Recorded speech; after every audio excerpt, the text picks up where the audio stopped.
السلام علیکم. UCP T V کے ساتھ میں ہوں ثنا ظہیر. آج وہ کشمیر محکوم و مجبور و فقیر ہے کل جسے اہل نظر ایران صغیر کہتے تھے, جہاں کی فضاؤں میں شفق اور زمین پر خوشیوں کا ڈیرا تھا. آج وہی کشمیر بھارت کے سیادوں کے ہاتھوں بے رحمی سے گھرا ہوا ہے. ناظرین, آج یوم یکجہتی کشمیر ہے. ہم کشمیر کا عالمی دن منا رہے ہیں. آج کے دن ہم پاکستانی قوم, کشمیری نوجوانوں, بھائیوں اور بہنوں کی قربانیوں کو یاد کرتے ہیں, ان کے درد کو یاد کرتے ہیں جو انہوں نے پچھلے 46 برسوں سے سہا ہے. جو پچھلے 46 برسوں سے کشمیر خون کی ندیاں بہا رہی ہے, وہی کشمیر جو بہت ایک خوبصورت وادی ہوا کرتی تھی, آج ظلم و بربریت کا شکار ہے.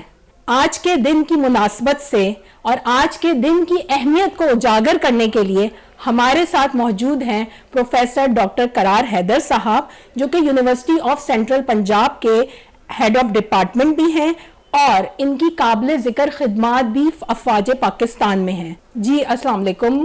جی وعلیکم السلام. بہت شکریہ پروفیسر ڈاکٹر قرار صاحب آپ کا ہمیں جوائن کرنے کا, آج کے دن کی اہمیت کو اجاگر کرنے کا. آج کا دن ہمارے پاکستانیوں کے لیے بہت اہمیت کا دن ہے. آپ اس کے بارے میں کیا بتانا چاہیں گے؟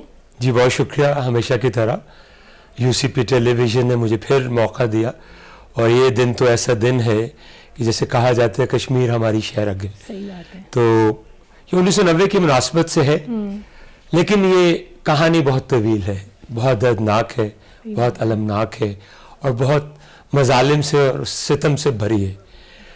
47 میں جب 27 اکتوبر 1947 میں جب ہندوستانی افواج نے قبضہ کر لیا جو کہ مقبوضہ کشمیر ہے, نہرو جو ان کا پہلا وزیر اعظم تھا اس مسئلے کو UNO میں لے گیا. جی 48 میں وہاں پہلے قرارداد منظور ہوئی, اور نہرو نے وہاں یہ کہا کہ ہم کشمیریوں کو ان کی مرضی کے مطابق فیصلہ کرنے کا حق دیں گے. 50s تک تو وہ اس پہ کاربند رہا, لیکن اس کے بعد اس سے مکرنا شروع ہو گیا.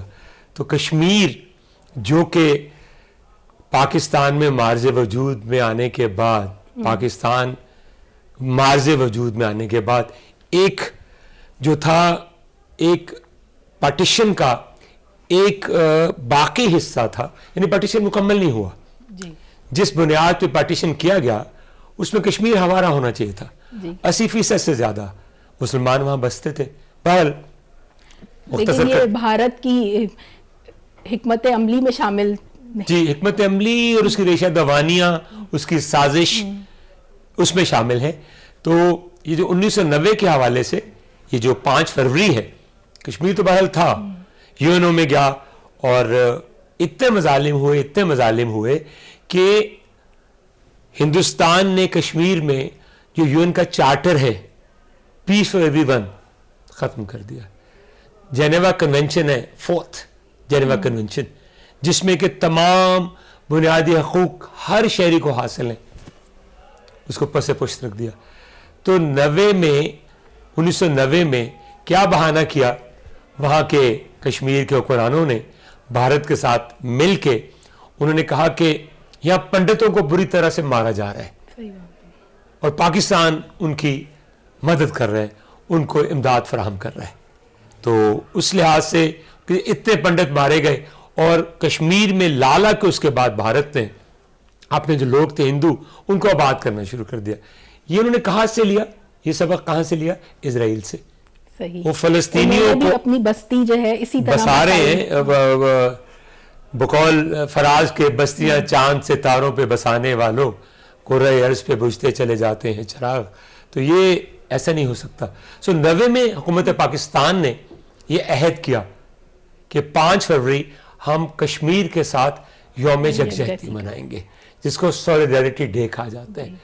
تو کیا کہتے ہیں, ہم مناتے تو ہیں لیکن اس طریقے سے نہیں مناتے, خالی ریلیاں نکالنے سے, کشمیر کے جھنڈے بلند کرنے سے, مذمت کرنے سے ہندوستانی مظالم کی, ایسے بات نہیں بنے گی. یہ UNO کا یہ اور فلسطین کا مسئلہ, UNO کے ماتھے پر 2 بدنما داغ ہیں, اور ہماری جو اسلامک امہ ہے جو 56 سے زیادہ ممالک پر مشتمل ہے, ان کے لیے بھی لمحہ فکریہ ہے کہ کیا وجہ ہے اتنے وسائل کے باوجود ہم ان دو مسائل کا حل کیوں نہیں آج تک پیش کر سکے. تو یہ کشمیر ہے. عالمی برادری کی خاموشی، جو آپ نے بات کہی عالمی برادری کی خاموشی تو ہم ایک طرف رکھتے ہیں، ہم بات کریں مسلم امہ کی، ان کی خاموشی وہ کب تک ہمیں سہنی پڑے گی؟ کیونکہ ان کے ہی آواز اٹھانے سے یہ مسئلہ تو پھر دور تلک جائے گا نا.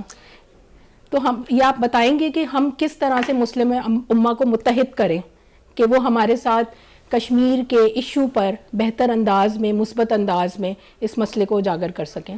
دیکھیے، میں یہ عام ناظرین کے لیے میرا پیغام ہے کہ دیکھیے OIC تو موجود ہے، ہماری 56-57 ممالک پر مشتمل مسلمانوں کی منی UNO، چھوٹی اقوام متحدہ. تو ہم کیوں نہیں کر سکتے؟ آپ نے کشمیر کی بات کی، کشمیر پہ ہم نے کیا اکٹھا ہونا ہے؟ ان کا جو اپنا مسئلہ ہے 1948 سے جب سے فلسطین کا مسئلہ شروع ہوا ہے اور اسرائیل کی صہیونی مملکت مارج وجود میں آئی ہے، اس کو وہ خاطر خواہ سپورٹ فراہم نہیں کر سکے. تو بس دعا کیجئے اللہ تعالیٰ ہی ان کو کوئی ایسا ہدایت دے. میرے رب کے بس کی بات نہیں ہے، ہم بہت بے شمار کر سکتے ہیں، لیکن اس میں پاکستان کا فریضہ یہ بنتا ہے کہ پاکستان ایک ایٹمی قوت ہونے کے ناطے پاکستان کو چاہیے کہ اس میں سبقت لے، اس میں لوگوں کو قیادت فراہم کرے، رہنمائی فراہم کرے، اور خطے کے لوگوں سے شروع کرے. ایران سے شروع کرے، ترکی میں طیب اردگان ہیں، ملیشیا میں بہت اچھے لوگ ہیں، ان سب کو ملا کے ایک ایسا فورم قائم کرے جو کہ وقتاً فوقتاً ہر 3 مہینے 6 مہینے کے بعد، خاص طور پر ستمبر میں جب UNO کا جنرل اسمبلی کا اجلاس ہوتا ہے، اس سے پہلے تمام مسلم اموں کو اکٹھا کرے، اور یہ 4-5 جو لوگ ہیں اس تحریک کو سپیئر ہیڈ کریں، کوئی نہ کوئی پروپوزل لے کے آئیں، اور کوئی نہ کوئی مسلم دنیا کو بتاتے رہیں. جب تک ہم اکٹھے نہیں ہوں گے، جیسے قائد اعظم نے کہا تھا یونائٹڈ وی اسٹینڈ، ڈیوائیڈڈ وی فال. تو جب تک ہم اکٹھے نہیں ہوں گے ہمیں اس طرح مار پڑتی رہے گی. کبھی گلف وار کی صورت ہمیں مار دے دیں گے، کبھی لیبیا کو تباہ کر دیں گے، کبھی عراق کو تباہ کر دیں گے، کبھی افغانستان کو تباہ کر دیں گے. اس لیے ہمیں چاہیے، ہمیں مل بیٹھنا ہوگا ان زعما کو جو کہ واقعی کیا کہتے ہیں امت مسلمہ کے لیے ایک درد رکھتے ہیں، ایک دھڑکنے والا دل رکھتے ہیں، کہ آخر پرانے ہمارے جو طریقہ کار ہیں وہ تو تمام ناکام ہو چکے ہیں. ہمیں ظاہر ٹیکنالوجی کا زمانہ ہے، اور سینگ از بلیونگ.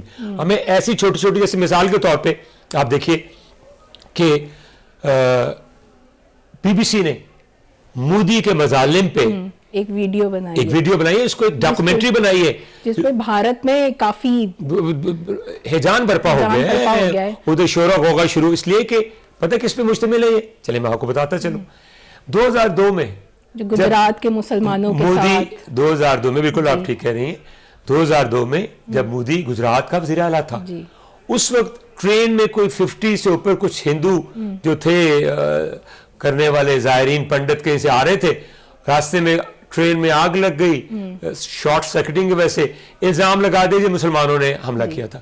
اس کے بعد کھلی چھٹی دے دی گئی، 1000 سے زیادہ مسلمانوں کو تحت کیا گیا، اور جو پولیس سے گجرات کی وہ خاموش تماشائی بنی رہی، اور BBC نے ان کو عیاں کیا ہے، اور ان کو آج وہاں ویلا پڑا ہوا ہے. یہ دیکھ لیجئے، اگر ایک بیرونی ملک برٹن جس میں کہ ہندوستانی ہم سے زیادہ ہیں، وہ اگر اتنی کاوش کر سکتے ہیں، تو کیا ہمارے ٹیکنالوجی کا زمانہ ہے کہ ہم OIC اس پہ کوئی ایسی ڈاکومنٹری نہیں بنا سکتے؟ تو ایک ڈاکومنٹری ہمیں بنانی ہے جو کہ ہمیں دکھائے کہ ہندوستان میں مسلمانوں کے ساتھ ایسا سلوک ہو رہا ہے، تو بھارت کے مسلمانوں کے ساتھ کیا ہو رہا کیا ہوگا؟ کشمیر میں ایسا ہو رہا ہے تو ہمیں بتایا ہی نہیں جاتا، نہ دکھایا جاتا ہے. بالکل آپ بجا کہہ رہی ہیں. تو آپ اس سے بڑھ کے آپ خوش نصیب ہیں کہ آپ کے پاس یہاں مشال ملک جیسی خاتون موجود ہے، جو کہ یاسین ملک کی اہلیہ ہیں، اور بڑی دبنگ خاتون ہیں، بڑی دلیر خاتون ہیں، بڑی نڈر خاتون ہیں، اور کشمیر کے حالات سے ایسے واقف ہیں جیسے انسان اپنے ہاتھ کی لکیروں سے واقف ہوتا ہے. تو ان کو ہم لائیں، آن بورڈ لیں، اور کوئی ایسی حکمت عملی تیار کریں پہلے پاکستان سے. جیسے کہتے ہیں نا چیریٹی بگنز ایٹ ہوم.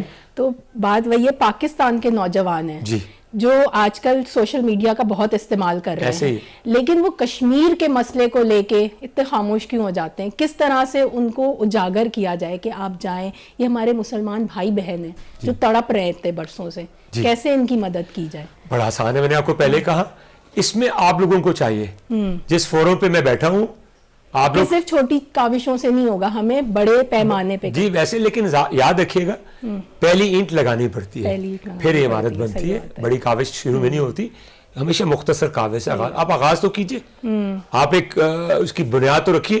آپ کا جو ہے فیکلٹی جو ہے جن کے پاس سارے وسائل ہیں, آپ اپنے بچوں کو جو ٹک ٹاک پہ لگے ہوتے ہیں, ٹک ٹاک کے انداز میں ان کو ایسا, آپ کے ٹیچرز کا کام ہے, آپ کے ٹیچرز کا کام ہے. میں تو اپنا کردار ادا کر رہا ہوں, حالانکہ میں استاد ہوں فزکس کا, لیکن میں پاکستان اسٹڈیز بھی پڑھاتا ہوں, اور اس پہ میرا جو اگلے ہفتے ٹاپک ہے, لاسٹ ٹاپک امتحانوں سے پہلے, وہ کشمیر ہے, کشمیر آف ٹوڈے. اسی حوالے سے نوجوانوں کو ایک اور چیز بھی سمجھانے کی ضرورت ہے کہ 46 برسوں سے جو وہ ذہنی اذیت سہ رہے ہیں, جو کہ آگے آنے والی ان کی مستقبل کی نسل پہ کس طرح سے اثرات مرتب کرے گی. کیونکہ آپ دیکھیں ہمیں کتنی پریشانیاں ہو رہی ہوتی ہیں, ہمیں ایک بس نہیں مل رہی ہوتی, ایک چیز نہیں مل رہی ہوتی, ہم انزائٹی کا شکار ہو جاتے ہیں, چھوٹے چھوٹے اسائنمنٹس نہیں ہوئے. تو آپ سوچیں وہ 46 برسوں سے خوف میں جی رہے ہیں کہ ابھی ہمیں مار نہ دیا جائے, ہم پڑھ نہیں سکتے. تو آپ بتانا چاہیں گے کہ ہمارے پاکستان کے نوجوانوں کو کہ ان کے درد کو کس طرح سے سہیں اور ان کی ذہنی اذیت کو دور کرنے کے لیے وہ کیا کر سکتے ہیں؟ دیکھیے جی, درد کا یہاں, درد کی آپ نے بات کی, میر درد کا بڑا مشہور شعر ہے کہ درد دل کے واسطے پیدا کیا انسان کو, ورنہ طاعت کے لیے کچھ کم نہ تھے کر وہ بیاں. رومی کا قول ہے کہ خدا تک پہنچنے کے بے شمار راستے تھے, لیکن میں نے بنی نوع انسان سے محبت کا راستہ چنا. ہمارے نوجوانوں میں کشمیریوں کے لیے درد دل اجاگر کرنے کی ضرورت ہے, اور یہ اساتذہ کا کام ہے. میں بتا رہا ہوں نا کہ مجھے ملے وہ, کیونکہ ہم یونیورسٹی سے ہی تعلیم حاصل کر کے ایسے ہی ہے نا, مجھے ملے نا. میں کہہ رہا ہوں آپ لوگ یہاں کے توسط سے میں یو سی پی کے نوجوانوں کو, خاص طور پہ نوجوان اساتذہ کو یہ پیغام دینا چاہتا ہوں, آپ میرے پاس آئیے, میں آپ کو بتاؤں گا, حالانکہ میں میڈیا کا آدمی نہیں ہوں, میں آپ کو بتاؤں گا کیسی ڈاکیومنٹری آپ نے بنانی ہے, کیسے چھوٹے چھوٹے آپ نے کلپس بنانے ہیں, کیسے آپ نے ان کو وائرل کرنا ہے, کن چیزوں کو آپ نے ہائی لائٹ کرنا ہے. شروع تو کہیں کیجئے نا. تو نوجوان تو ادروائز کبھی بھی نہیں ہوگا جب تک آپ اس کو اٹریکٹ نہیں کریں گے اس کو, اور اپنے سلیبس کا حصہ بنائیے, اپنے اسائنمنٹ میں شامل کیجئے, اپنی پریزنٹیشنز کو ان کو ٹاپکس دیجئے. صحیح, نوجوانوں کو دیکھیے مارکس کے لیے تو آئیں گے نا. اچھا, یہ ہے کہ پچھلے مہینے یونائٹڈ نیشن میں پاکستان نے پھر آواز اٹھائی تھی, تو آپ کے خیال میں یہ آواز اٹھانا پھر کارآمد ہے یا نہیں, یا ہمیں اور کس طرح سے اس کوشش کو بہتر انداز میں پیش کرنا چاہیے پاکستان کو, اپنا کردار؟ جی, اپنا کردار ایسے ہی ہے جی, جیسے میں نے آپ سے پہلے کہا کہ نقار خانے میں توتی کی آواز کوئی نہیں سنتا. سو پاکستان اس وقت نقار خانے میں توتی بن کے بول رہا ہے, تمام مسلم امہ کو ساتھ لگے, لیکن اس سے پہلے ہم اپنے گھر میں اپنے درمیان اتحاد و یگانگت پیدا کرنی ہے. اور جو نئی نسل ہے, یقین کیجئے یہ ایسے لوگ ہیں جیسے آرکمیڈس نے کہا تھا نا, give me the place to stand, I can lift this earth. یہ نوجوان جو نا دنیا کو اٹھا سکتے ہیں اپنے ٹیلنٹ کے بلبوتے پر, لیکن ان کو گائیڈ کون کرے گا؟ ہمیں کرنا ہے, یہ اساتذہ کا کام ہے. آپ میرے پیغام کو سمجھیے جو میں بار بار کہہ رہا ہوں جی, کیونکہ ہمارے یہ مستقبل کے جو معمار ہیں یہی جو ہے آگے جا کے ہمارا فیوچر ہے نا, یہ ہمارا کل ہے. صحیح, آج کے نوجوان, آج کے طالب علم ہمارا کل ہے, تو کل کو کون نہیں سنوارنا چاہتا؟ صحیح بات ہے. آج کو سنواریں گے تو کل سنورے گا نا. اپنے کلاس روم میں ایسا انوائرمنٹ پیدا کیجئے کہ کشمیر میں خاص طور پہ جو پچھلی گورنمنٹ کے دوران کشمیر کے حصے کو جو انڈیا پہلے دکھاتا تھا, پاکستان نے اپنا حصہ دکھایا ہے. کام ہے میڈیا کا, اس آپ کے چینل کا, آپ کے ڈپارٹمنٹ کا, کہ بچوں کو وہ دکھائیں. صحیح بات اس میں یہ دیکھیے, اس کے بارے میں آپ بات کیجئے, اس پہ اسی سے آغاز کر دینا. اس کو جو پاکستان کا نیا نقشہ ہے اس کی ایک ویڈیو بنائیے, اس کے ساتھ پیغام مجھ سے لے لیجیے. میں آپ کو پیغام دیتا ہوں. بھارت تو اتنے عرصے سے کشمیر کو اپنا حصہ ہی شو کر رہا ہے, جو کہ صحیح بات نہیں ہے, کیونکہ ہمارا کوئی ایگریمنٹ ہوا ہی نہیں ہے, اور کشمیر تو پھر ابھی تک کے اسی ڈسپیوٹ میں چل رہا ہے کہ وہ آزاد ریاست ہے یا وہ پاکستان کا حصہ ہے. تو آپ یہ بتانا چاہیں گے کہ پاکستان جو ہے اس کو آگے کس طرح سے 5 فروری کو اور کس طرح بہتر انداز میں منانا چاہیے؟ جی, 5 فروری میں سب سے پہلے آپ کو میں نے کہا کہ ریلیاں تو بڑی اچھی بات ہے, کیونکہ شور کیے بغیر تو کوئی بات سنتا نہیں نا دنیا میں, لیکن آپ کو اس ٹیکنالوجی کو استعمال کرنا ہے. صحیح, اگر یورپ میں, اسکینڈینیوین کنٹریز میں ایک جگہ سے دوسری جگہ بجلی بھیجی جا سکتی ہے ہوا کی دوش پہ سفر کرتے ہوئے, تو ہم کشمیر کے پیغام کو. ایکچولی سر مسئلہ یہ کہ ہمارے ساتھ چائنا بھی انوالو ہے, تو آپ اس سلسلے میں کچھ بتانا چاہیں گے؟ جی بالکل, چائنا نے تو آپ کو کھلی آفر دی ہے. 62 میں ہم چلیں, آپ کو ایک تاریخ سے بھی آگاہ کر دوں, 62 میں چین اور ہندوستان کی جو پہلی لڑائی ہوئی جو اکسائی ریجن میں جو ان کا ہے, اس میں چین نے پاکستان کو چون لائی سے وزیر اعظم چین کے, انہوں نے دعوت دی ایوب خان صاحب کو, جنرل ایوب خان صاحب کو, کہ ہمارے ساتھ انڈیا کی فوج انگیج ہے, آپ ان کے حصے کا کشمیر لے لیجئے. ہم کوتاہی کر گئے, آج تک بھگت رہے ہیں آپ. تو کشمیر, چین تو ہمارے ساتھ ہے, لیکن چین کو آپ کیسے باور کروائیں گے؟ کبھی نہیں باور کروائیں گے. چین تو یکجہتی کے ساتھ کر رہا ہے, ہمیں پہلے یکجہتی پیدا کرنی ہوگی. اپنے ملک میں جو معروضی حالات ہیں, اپنے ملک میں سیاسی, سماجی اور اقتصادی حالات کو بہتر کرنا ہوگا. یاد رکھیے گا, بھوکے کی آواز کوئی نہیں سنتا, بھوکے کی آواز کوئی نہیں سنتا, نادار کی, بے یار و مددگار کی آواز کوئی نہیں سنتا. وہ فقیر بن کے گلیوں میں مانگتے ہیں. اگر آپ نے چین کو اپنا ہمنوا بنانا ہے تو آپ کو پہلے اپنی صفوں میں اتحاد پیدا کرنا ہوگا, اور اس کے لیے بہترین آپ کے پاس ذریعہ نوجوان نسل ہے, اور جو ان کے پاس آج کل سوشل میڈیا ہے. اس کو آپ قید, جیسے خوشبو کو قید نہیں کر سکتے نا, سوشل میڈیا کے پیغام کو بھی آپ قید نہیں کر سکتے. لیکن لگائے گا کون ان کو؟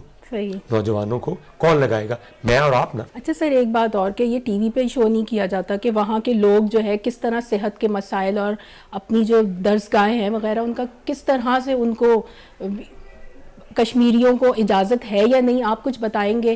نوجوانوں کو انہیں پتہ لگنا چاہیے کہ وہ کتنی تکلیف کا شکار ہوتے ہیں جب وہ صحت کے لیے جاتے ہیں, پڑھائی کے سلسلے میں جاتے ہیں, اور آگے جو ان کی مختلف قسم کی تعلیمی کامیابی حاصل کرنے کے لیے ان کو کتنی مشکلات پیش آتی ہیں. جی آپ کو بتاؤں, جو میں نے 2019 کا ذکر کیا, یہ ایک ایسا سیاہ قانون تھا کہ مودی نے جب دوسری دفعہ 19 میں برس اقتدار آیا, زیادہ میجورٹی کے ساتھ آیا, تو اس کو پتا تھا کہ میری جو ہے, جو میری رعایا ہے وہ 80% ہندو ہے. اس نے اور مظالم کہا, اور کہا تھا, اس نعرے کے ساتھ آیا تھا, اگر مجھے آپ نے دوبارہ 2/3 میجورٹی کے ساتھ مجھے آپ نے دوبارہ اقتدار لائے تو میں 370 کو ختم کر دوں گا, جو نہرو نے قائم کیا تھا. اس کے تحت کیا ہے, کشمیری جو ہیں بیچارے اگر پاکستان کی فتح منا رہے ہیں یونیورسٹی میں, تو ان کو وہاں مار دیا جاتا ہے, کہ کتابیں پھاڑ دی جاتی ہیں, استاد ان کو نکال دیتے ہیں. بچیاں جو سر کے اوپر حجاب لے کے آ رہی ہیں, ان کو حجاب چھین لیے جاتے ہیں. جو لوگ گوشت مرغی کا بھی لے کے جا رہے ہوں, بکرے کا بھی, گائے کا کہہ کے ان کو قتل کر دیا جاتا ہے. کوئی کسی ہر بیسک انسانی حقوق حاصل ہی نہیں ہے. میں نے آپ کو بتایا کہ جو ہے, آپ کو یو این او کا بیسک, جو یو این او کا چارٹر ہے, اس میں چارٹر میں بنیادی حقوق, انسانی حقوق, ہر پیدا شدہ انسان کا حق ہے. کشمیریوں کو قطعی بنا ہے, لیکن ان کی آواز سنے گا کون؟ کوئی بھی نہیں سنے گا. یہی تو تکلیف اور درد ہم بتا رہے ہیں آج کے دن, کہ جو انہوں نے 46 برسوں سے سہا ہے, وہ ہماری طرف دیکھ رہے ہوتے ہیں کہ ہم نئے نئے ایگریمنٹ کر رہے ہوتے ہیں, نئے نئے سولوشن لے کے آ رہے ہوتے ہیں, لیکن وہ صرف پیپرز کی حد تک ہی محدود ہوتے ہیں. یہ مشرف کا بھی دیکھا تھا, مشرف بھی ایک سولوشن لے کے آئے تھے, آپ اس کے بارے میں کچھ بتائیں گے؟ جی مشرف نے, وہ ایک ہوتا ہے جی بیک ڈور ڈپلومیسی, یعنی پس سے پردہ, جو آپ بظاہر نظر نہیں آتا, اس کو کہتے ہیں, جو جس کو آپ یہ کہتے ہیں تیسرے لیول پہ ہوتا ہے, اس پہ نظر آپ نہیں آتے, لیکن بڑا کچھ آپ حاصل کر لیتے ہیں. اور وہ کافی حد تک کامیاب تھی. آگرہ میں کانفرنس ہوئی, اس کے ساتھ واجپئی کی حکومت ہی قائم تھی, اسی کی بھارتیہ جنتا پارٹی کی, لیکن واجپئی پہلے وزیر خارجہ تھا, اچھا آدمی تھا مودی کی پارٹی کا, لیکن تھوڑا سا روشن خیال تھا, بالکل قائم ہونے والے تھا. یہ جو خورشید محمود قصوری ہیں, جو مشرف کے وزیر خارجہ تھے, تو انہوں نے بتایا کہ بالکل سائن ہونے والے تھے, اور مشرف آگرہ کے ایئرپورٹ پہ 2-2.5 گھنٹے ٹھہرے بھی رہے, ابھی سائن ہو کے آتا ہے. مشرف نے سائن کر دیے تھے, لیکن بعد میں یہی جو مودی آج کل ہے اور ایڈوانی, اس طرح کے یہ لوگ تھے انتہا پسند, انہوں نے کہا نہیں, جن کے چہروں پہ نقاب ہوتے ہیں, کہتے کچھ ہیں اور کرتے کچھ. انہوں نے کہا نہیں ہو سکتا. دیکھ لیجیے, آج دیکھ لیجیے بھارت. اس کے بعد جو آئے ہیں مختلف, جو آرمی میں آئے, انہوں نے کوئی مختلف پہلو نکالے, کوئی حل نکالا ہے, پیش کیا ہے آگے؟ دیکھیں جی, اس کے بعد دیکھیں حل تو ابھی تک کافی سارے حل نکالے تھے, نہیں جتنے مرضی نکالیے آپ, لیکن نہیں, ایک حل وہی ہے جو یو این کے سیکیورٹی کونسل نے قائم کیا تھا 1949 میں, کہ کشمیریوں کو ان کی مرضی کے مطابق حق دیا جائے گا کہ فیصلہ کریں کہ پاکستان کا حصہ بننا چاہتے ہیں یا ہندوستان کا حصہ بننا چاہتے ہیں. اس کو کہتے ہیں استصواب رائے. استصواب رائے, جس کو ریفرینڈم بھی کہتے ہیں, اور عام اچھی زبان میں اس کو کہتے ہیں پلیبسائٹ. ابھی تک اس کو